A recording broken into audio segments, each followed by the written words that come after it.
And we are back now with efforts to curb semi-truck traffic in southwest Detroit. Thank you for staying with us. I'm Glenda Lewis. I'm Simon Shaquette. Great to be with you. This comes as community members raise concerns about large trucks driving down their streets. 7 News Detroit reporter Demetrio Sanders spoke to people who live in that area and the Detroit Department of Public Works about what's next for reducing truck traffic and increasing the quality of life.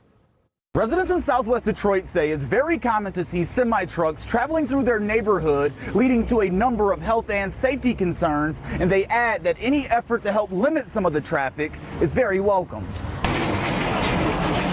The sight and sounds of semi-trucks is something that people who live in southwest Detroit know all too well. Definitely loud, definitely scary. They cause a lot of traffic for sure, which I wish, they didn't, because, people are just trying to get around their own community. One man who has lived in the area since the 50s says the trucks coming down his street have even changed how he enjoys his time outdoors. I can't sit in my front yard.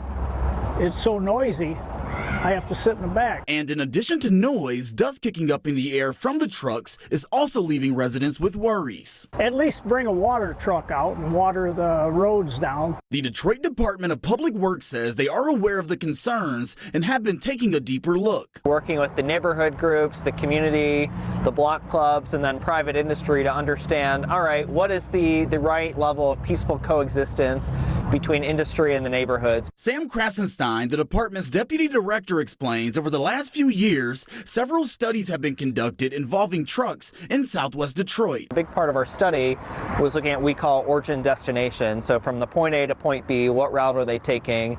If we made something a truck route or said you can't go on this route, what's the alternative? He says the Livernois Intermodal Rail Terminal in southwest Detroit is one of the city's biggest truck generators. Trucks are going from the rail yard, trying to get to I-75 through the neighborhoods on Livernois and Dragoon. A study that produced recommended truck routes could change that. You're going to have to go up Livernois and go to I-94 to be able to get to the freeway, or go to Michigan Avenue, which is a state road. Now the city is looking at how to implement what came from the studies. Part of that is looking at policies like changes to the city ordinances.